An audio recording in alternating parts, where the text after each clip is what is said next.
চব্বিশের ছাত্র জনতার আন্দোলনে বিভিন্ন ঘটনায় করা 3টি মামলায় চাঁদপুর আদালতে পতিত আওয়ামী লীগ সরকারের সাবেক মন্ত্রী ডক্টর দীপু মনিকে শোন অ্যারেস্ট দেখানো হয়েছে।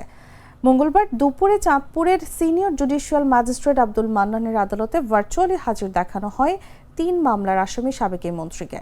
মামলার তদন্তকারী কর্মকর্তা জানান, জেলা বিএনপির সভাপতি শেখ ফরিদ আহমেদ মানিকের বাসায় 2024 সালে 18 জুলাই ও 4 আগস্ট দুবার ভাঙচুর, আগুন ও লুটপাট করা হয়।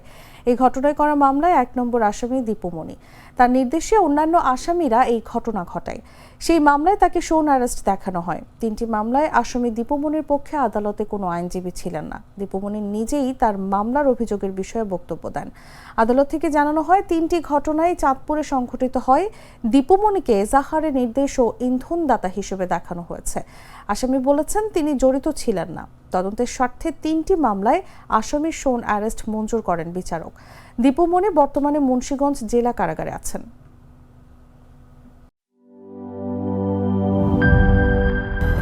200-র বেশি সার্ভিস ও ফিচারে লেনদেনের সব বিকাশ অ্যাপে সম্ভব।